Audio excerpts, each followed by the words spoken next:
Okay, Judges chapter 3, continuing on in this story of what's going on with the Israelites. Post Joshua, they're dealing with the land of Canaan. Things are going on with them. So we're going to continue on. The children of Israel intermarry with the Canaanites, which they're told not to, worship false gods and are cursed. Othniel judges the Israelites. They serve Moab and are delivered by Ehud, who slays Eglon. So a couple of specific people are now getting mentioned in here of things that they've done. All right, verse 1. Now these are the nations which the Lord left to prove Israel by them, even as many of Israel had not known all the wars of Canaan, only that the generations of the children of Israel might know, to teach them war. Then the least, such as before, knew nothing thereof. So realize they didn't have to fight before, but now they had to fight, and then they stopped fighting because they occupied the land, and I'm sure their people were a little afraid for a while to go after Israel, but then they started having skirmishes, and they're probably, honestly, Israel being the aggressor, and then Israel was losing. And so now everybody else got their, oh, Israel can be defeated now. Israel, something's changed. The generations have changed. We're going to fight them, and now Israel gets taken over. Remember, there were judges that were brought up. So this chapter is going right along hand in hand with the last chapter. So namely, so he's going to name some of these groups. So there's 5 lords of the Philistines and all the Canaanites, the Sidonians, the Hivites that dwelt in Mount Lebanon, from Mount Baal Hermon unto the entering in of Hamath. And they were to prove Israel by them, to know whether they would hearken unto the commandments of the Lord, which he commanded their fathers by the hand of Moses. Now that's not unlike, again, what the Lamanites did to the Nephites. And really the Nephites did it back when the Lamanites became righteous in the Book of Mormon. Verse 5, the children of Israel dwelt among the Canaanites, Hittites, Amorites, Perizzites, Hivites, and Jebusites. They took their daughters to be wives and gave their daughters to their sons and served their gods. And the children of Israel did evil in the sight of the Lord and forgot the Lord their God and served Baalim and the groves. So this, again, this goes in. They messed up, okay? As each generation moved forward, they got less and less truly faithful. They acted religious, but weren't truly religious inside. And this is a common trend we see all the time throughout history. And so now they're not just adopting the Canaanite philosophies like we talked about last chapter, but they're also now intermarrying. Part of that's probably because of worshiping Baal and Ashtaroth. They're in these orgies and other things, and so then they start to get married. Some of them probably had to get married. Some of them probably just got married anyways because of it. But this is what they did, is they worshipped in these things. And it says they served Baalim and the groves. Now the groves is really talking about worshiping Ashtaroth. That's where they'd go into the trees, they'd tie people down and perform acts on them, basically. So a lot of crazy stuff that was happening. Verse 8, therefore the anger of the Lord was hot against Israel, and he sold them into the hand of Cushan Rishathaim, king of Mesopotamia. And the children of Israel served Cushan Rishathaim 8 years. So again, they do bad. They commit sin. They forget their God. God doesn't bless them. They go into an area where they basically get taken over by another nation. They're either destroyed by like disasters and problems and things, or another nation comes in and wipes them out. There's lots of war. They lose the war. They become servants of the other nations. They went 8 years in that part of the pride cycle. And then verse 9, when the children of Israel cried unto the Lord raised up a deliverer to the children of Israel, who delivered them, even Othniel, the son of Kenaz, Caleb's younger brother. So Kenaz was Caleb's younger brother. If you remember, Caleb and Joshua were the only two. Remember when Israel came out of Egypt and they eventually got over to the land of Canaan, they sent 12 spies into the land of Canaan to investigate it. The 12 came out, said, oh, this is an amazing land, but the people here are giants and warlike and very sophisticated. There's no way we could win.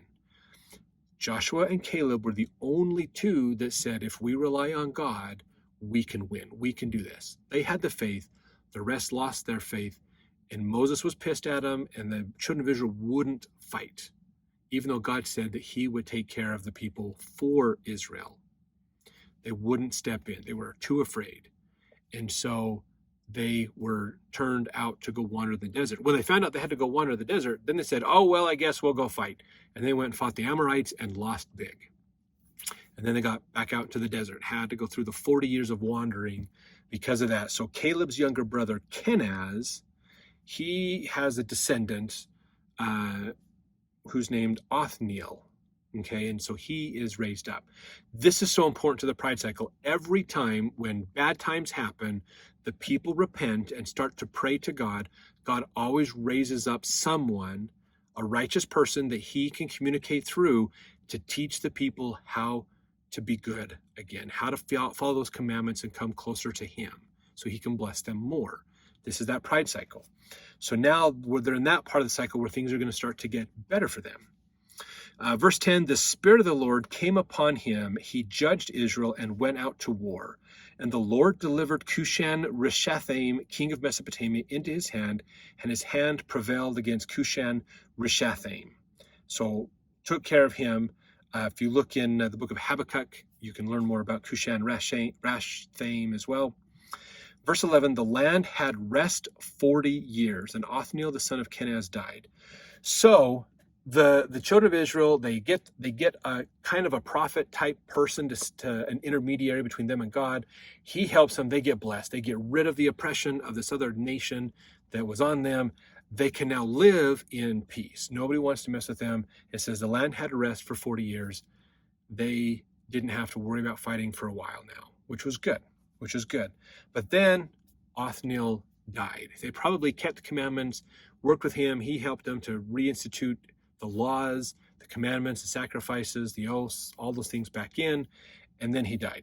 And then verse 12, and the children of Israel did evil again in the sight of the Lord, and the Lord strengthened Eglon, the king of Moab, against Israel, because they had done evil in the sight of the Lord. So now that Israel's on the other side, they forgot God. They put their faith in Othniel, but not in God, unfortunately. And then another group, he's going to humble them. Verse 13, and he gathered unto him the children of Ammon and Amalek, and went and smote Israel and possessed the city of palm trees. So Eglon, king of Moab, remember most of the Moabites were destroyed, but they probably had some that came from other lands that came together. He pulled children of Ammon, who's Egyptian people, and Amalek as well as another group, pulled them together to form this greater army with all three of them, and they went in and they possessed the city of palm trees. Now, the city of palm trees is another name. If you look at the Old Testament student guide, it says the city of palm trees is another name for Jericho. Evidently, this city had been rebuilt near the original site after its destruction by Joshua. Through the centuries, Jericho has had minor shifts in location. The New Testament location was different from both Old Testament locations. So the city of palm trees is Jericho, a new version of Jericho. You remember when Jericho was destroyed, they were told if anybody who builds this city again is going to be cursed. All right. So now it's no longer in the hands of the Israelites. They probably are the ones that built it. Verse 14, so the children of Israel served Eglon, the king of Moab, 18 years. 18 years they were servants to him. They paid their taxes to Moab.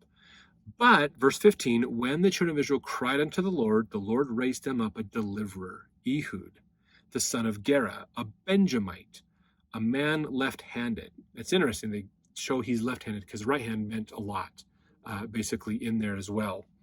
So, and by him the children of Israel sent out a present unto Eglon, the king of Moab. But Ehud made him a dagger which had two edges of a cubit length, and he did gird it under his raiment on his right thigh.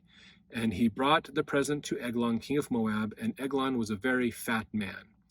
So Ehud raised up, Ehud made a dagger that had two edges, a cubit in length, and he put it on, basically, on his right thigh, even though he's a left-handed man.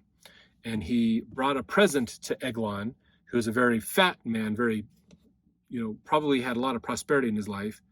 Verse 18, when he had made an end to offer the present, he sent away the people that bare the present.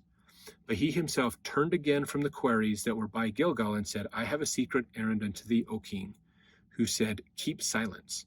And all that stood by him went out from him.